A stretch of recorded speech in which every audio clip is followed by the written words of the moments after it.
Welcome, ladies and gentlemen, to World of Wrestling. At this time, you know what to do. Hit the like button if you like this video. Hit the subscribe button if you're not subscribed to the channel.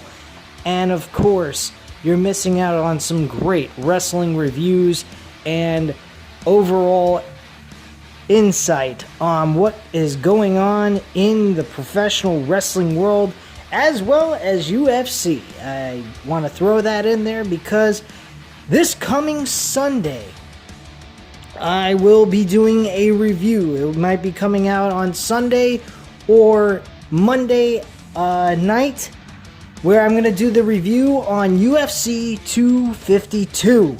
Daniel Cormier versus Miocic for the UFC Heavyweight Championship.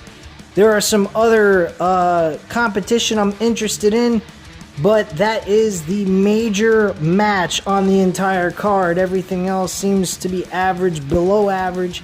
The card doesn't seem to be that great, but that World Championship match definitely looks great out of everything else on that card. So keep an eye out for that if you're at all interested in UFC and just getting my overall opinion and thoughts on the entire event. I will definitely give you guys that when I do, either on Sunday or Monday.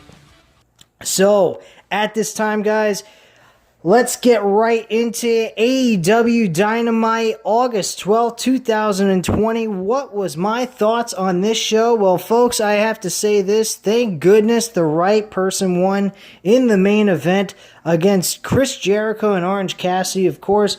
Orange Cassidy got his revenge victory over Chris Jericho.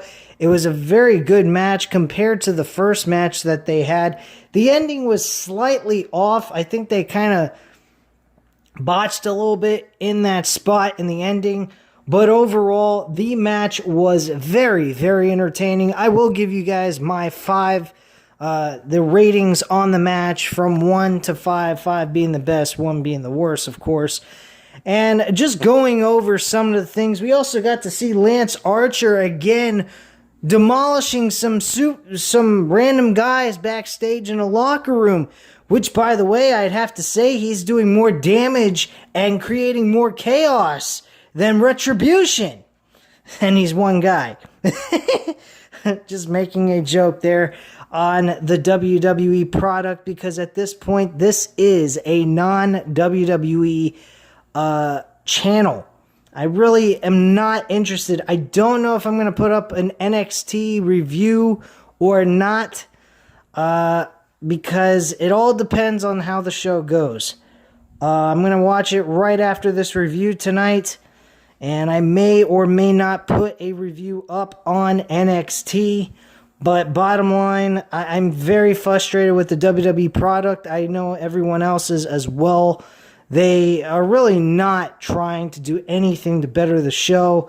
Every fucking week we watch AEW Dynamite, and folks, every week I see an improvement on the show. We see storylines swerve you, confuse you, get you guessing, and making you think of who is becoming what. What can I say? FTR is now a heel team. We have finally found out who they were. They actually attack the Rock and Roll Express and pretending that one of their tag team partners are injured, and they're really not. It's all a ruse. Unbelievable. Shock right there. That was a shocker. Let's just go right into it. I'm going to go in order here. I mean, I'm not going to touch up too much on the stuff that I already discussed here, but let's get right into it, guys, and see what we had going on. To kickstart the show, we had the Young Bucks versus Grayson and Evil Uno. This match, folks, I give this match a 3 out of 5 stars. A good way to start off the show. Again, tag team wrestling, as usual. And it was decent overall. It wasn't bad. So yeah, I'm giving that a 3 out of 5 stars. The Young Bucks actually pick up the victory here. Nick Jackson is the one who does that for his team. Matt Jackson is blocked off by the other minions of the Dark Order, so he can't make it to the ring and what have you. So Nick Jackson actually has to do this all on his own at the end of the match and picks up the win with the roll up on Uno for a 1-2-3 before Grayson can actually break it up. So backstage we have Wardlow pounds on the door to bring out MJF. MJF makes his way through the hallway with his campaign crew falling behind. One guy gets slightly ahead and MJF shoves him to the side and says to stay out of his shot. Folks, I'm going to say this, and I'll be quite frank with you guys. I kind of see a role that EC3 could have done in WWE if they would have done this with him in WWE to begin with. MJF is unbelievable. Character-wise, he is fantastic. He has actually got me interested in seeing him get his ass kicked at All Out against Moxley.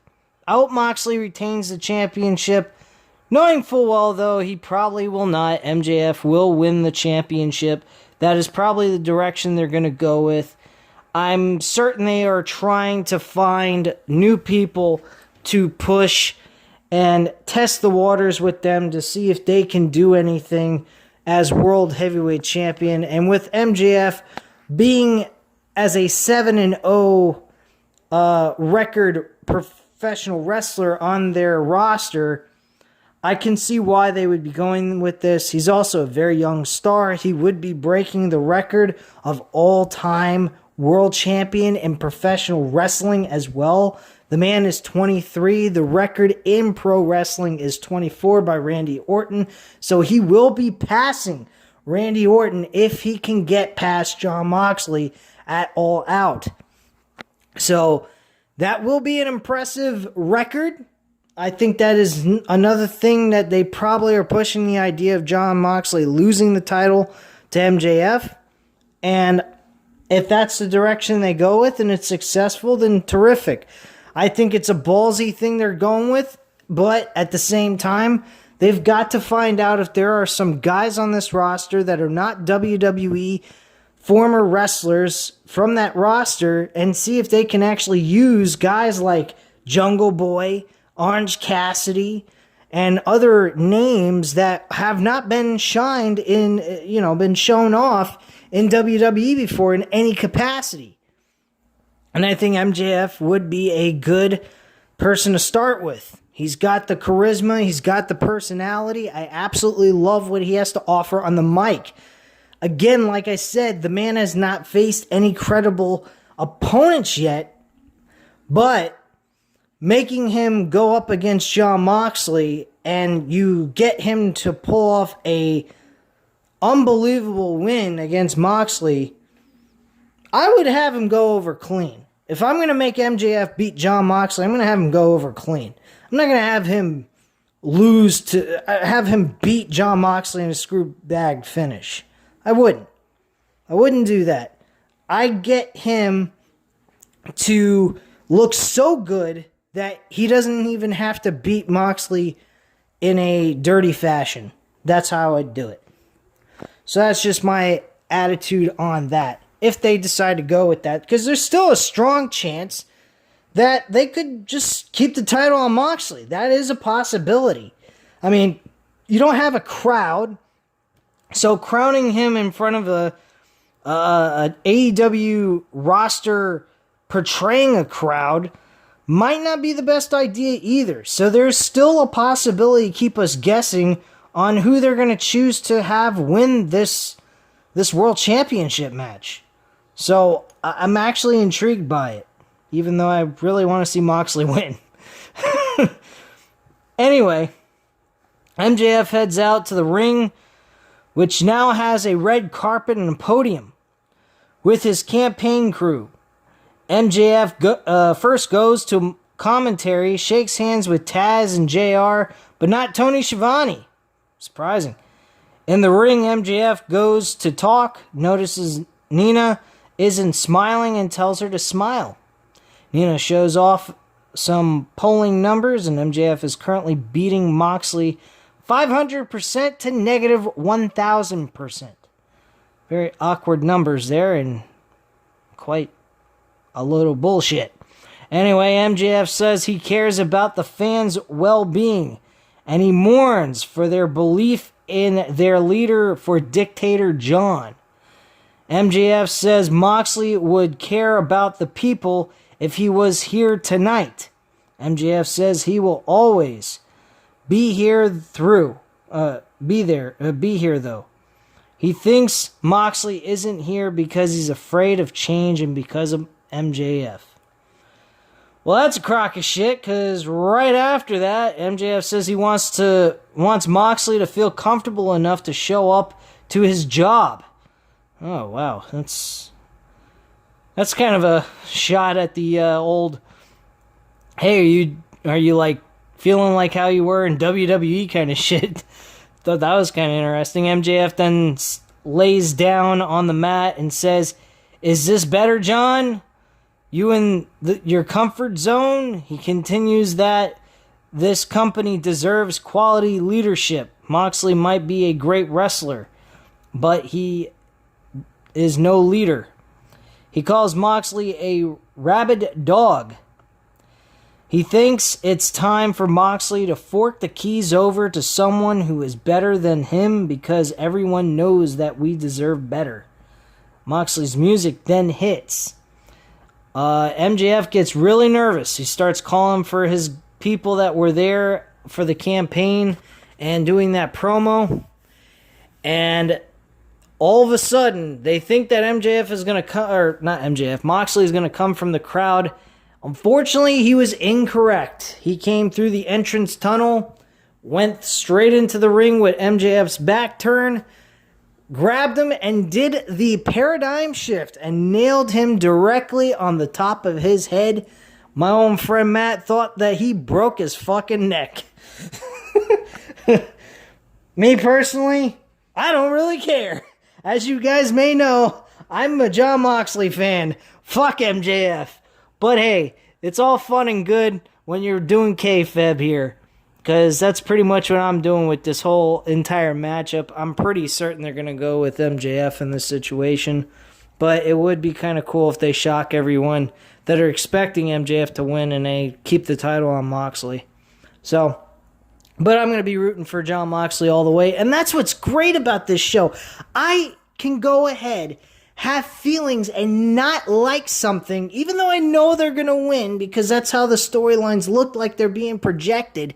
And yet, at the same time, hope and pray, like back in the day when I was a kid, watching the Attitude Era, when The Rock was going up against Triple H a bunch of times, and Stone Cold Steve Austin was going up against The Rock when The Rock was a heel, and so forth, and wanting to see the heel get his ass kicked. Even though, yes, I know he more than likely will win the match to progress the storylines within the show.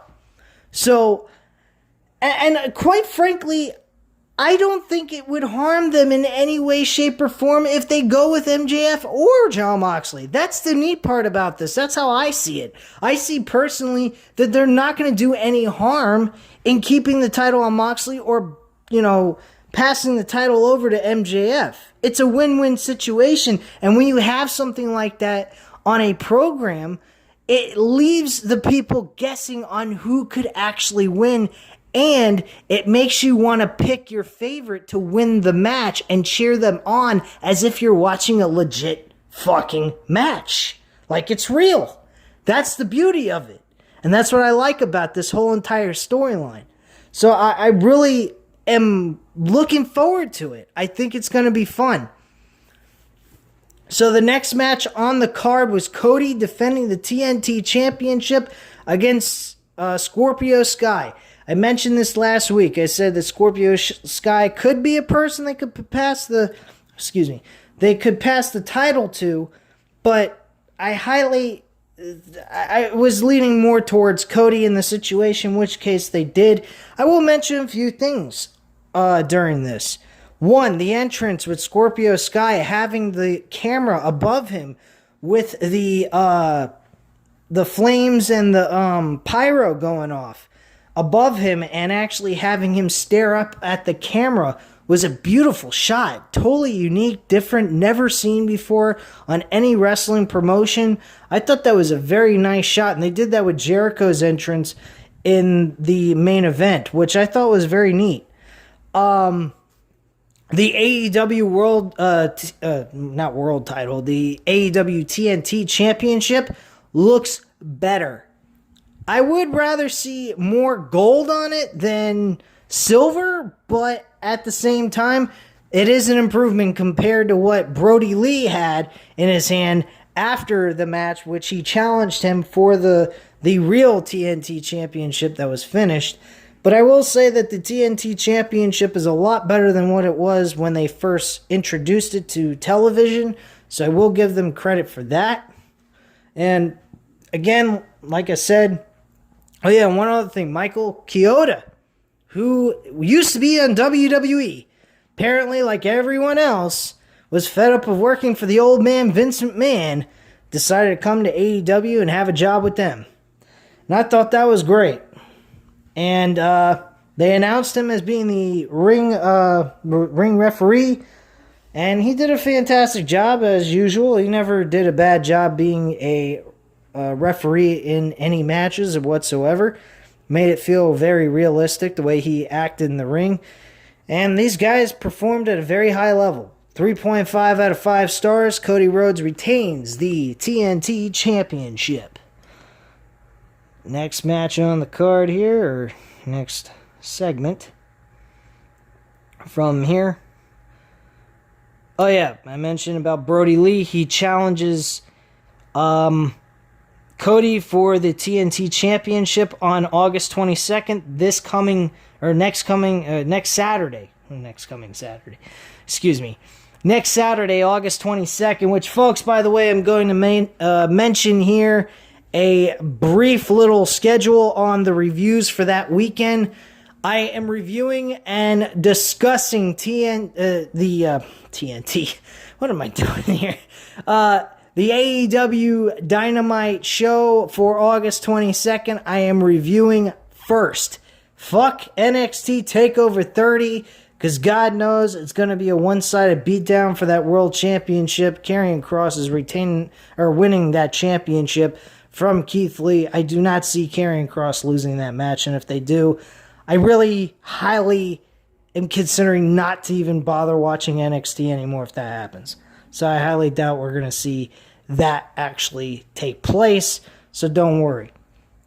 So yeah, I'm going to be doing a review on Dynamite. I may have my friend Matthew actually do that review with me, as well as TakeOver, depending on what he would like to do. I already texted him about it before I came on here to review the episode of Dynamite, and to see what he thought about the idea of him and I doing that. If he says yes to doing it, we will have a joint review between him and I, and we will go over both of those shows. Once we will review Dynamite Saturday night, and then we will review TakeOver on Sunday night. So keep an eye out for that. Well, not Sunday night, Sunday afternoon, or Sunday morning, somewhere along the lines, because I'm going to watch TakeOver 30 right after Dynamite's over and I do the review of Dynamite. So definitely keep an eye out for those two reviews with my friend Matt and I. We may do that together, or it just may be myself alone here, as usual. So, Hangman Page and Kenny Omega actually defended the AEW World Tag Team titles. This was a solid entertaining matchup. 3.5 out of 5 stars. Very decent matchup. Overall, the action was very good. It didn't really bore me whatsoever. It didn't really. I wasn't convinced that Hangman Page and Kenny Omega were going to lose the tag team titles here. So, there you go. That was not shocking whatsoever that Hangman Page and Kenny Omega won this match. Backstage, we had Santana and Ortiz take best friends' luggage, empty them out in the showers and then dump a bunch of bleach on them and they said, apologize. What? Are you tripping? Santana says in regards to best friends wanting an apology for them destroying Trent's mother's van. I got to admit, I find what Santana and Ortiz did was fucking fantastic. This was probably the best promo or thing they did on their own. They impressed me very much in this. They seemed like the old school LAX when they came into Impact Wrestling when they were heels. And they just looked fucking badass here in that promo. They did another thing with the whole car incident last week. That was another good spot with them. They've gotten back-to-back weeks where they're looking like tough-ass sons of bitches. And eventually they need to get them on a winning streak and have them eventually become the AEW Tag Team Champions. So I definitely see that happening. But the way things are looking right now, I definitely see FTR winning the tag team titles from Kenny Omega and Hangman Page at this point, based on what we saw later on in the show, which I think is the next segment on this show. So let me take a look here. Yes, it is. We had FTR and the Young Bucks hosting the Tag Team Appreciation Night with Arn Anderson, Tully Blanchard, and the Rock and Roll Express. Matt says the the Rock and Roll Express are the original Young Bucks. Their style is what he and Matt put on display now. Matt thanks them for being here, and they wouldn't be here without them. Dax Hardwood then says the fans are probably... wait, hold on. Yeah. Dax Hardwood then says the fans are probably thinking FTR wanted Arn and Tully here because he's a big mark for them. Well, I'm a big mark for them. Hardwood talks about getting to have the time of his life, traveling the world with his best friend, and that's all because of the four legends in the ring.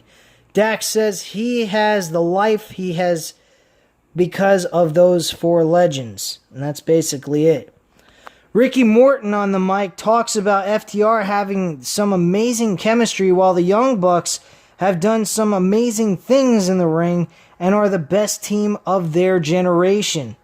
Arn gets on the mic and he tells Young Bucks they have taken tag team wrestling to a different stratosphere. He then says FTR is the best team in the world. Tully then snatches the mic from Morton and says he's got news for everyone in the ring. He says Tom Brady's the best at what he does because he has got Super Bowl rings. He's won championships. And we got two guys in here that have been in AEW who have not won the tag team titles. And this is all based on who's the best off of how many championship reigns you have had. And you guys have had none. How can you guys say you're the best? I loved what Tully had to say.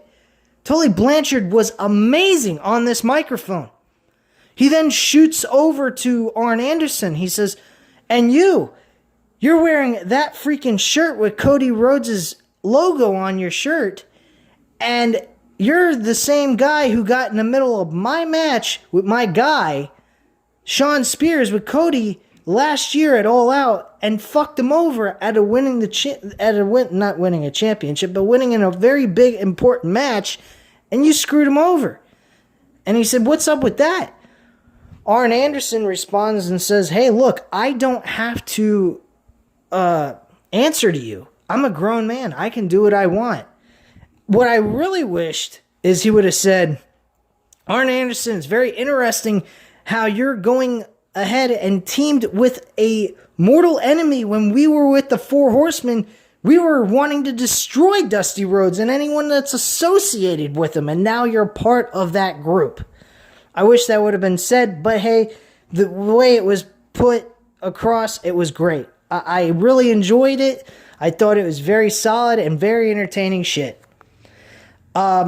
This is where things got really messed up. Shawn, Tully Blanchard actually punches. Hold on. Give me a sec to find this. I lost my place. So, Tully Blanchard actually goes ahead and punches I believe he punched Ricky Morton in the face, or Tully Blanchard. Let me just take a look here.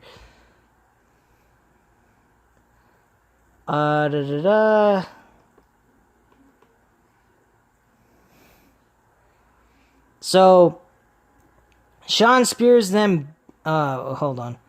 Tully goes to talk again, and Ricky Morton pops Tully in the face. Oh, excuse me. Ricky Morton pops Tully in the face. Some shoving goes on, and Hardwood goes down because of his banged up knee. Spears then backs Tully away as the Young Bucks back them up on the stage. FTR then take Hardwood's brace and attacks Rock and Roll Express. So yeah, they actually turn heel tonight, and they brutally destroyed fucking, I think it was Ricky Morton in this situation, I believe. Or it might have been the other tag team partner. But whatever the case may be, they destroyed the Rock and Roll Express. That's some fucking crazy shit. And I honestly think FTR is going to be the new tag team champions. Now this could go in many, many different directions. We could get Tully Blanchard being the manager of the new Four Horsemen. And what I mean by that is, you have FTR, Sean Spears, and Adam Hangman Page as a group. Hangman Page could become a TNT champion. You could have fucking Adam Hangman Page become the world heavyweight champion down the line. And then you have FTR as the tag team champions. And there you go. That would be a really cool idea. In the future, that is, not right now. They're here and now. That's in development. Building up to that would be cool. Right in the here and now, no fucking way. That won't even work. It would be ridiculous. So, that's that. Jericho actually talks to fucking Mike Chioda about his referee responsibilities here with the main event. He's trying to get some little bit of a helping hand in this matchup is what I would like to say here, and seeing if Chioda would actually help him in getting the victory and turning the other way and calling it for the right man to win. And he said he would call it for right down the middle. We had Akira Shida versus Heather Monroe. This was a boring fucking match. This was a match you could just go ahead and take a piss break. If anything, if they want to go after WWE superstars, they ought to go after the female division in WWE, because they got a chock full of great competitors that they're not using.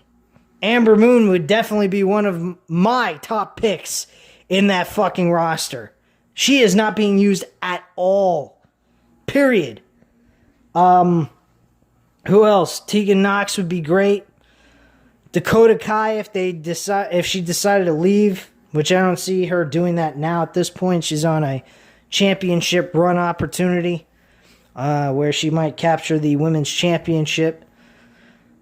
Kairi Sane, if she was going to come back to professional wrestling, but I don't see that's going to happen anytime soon. But she is a free agent.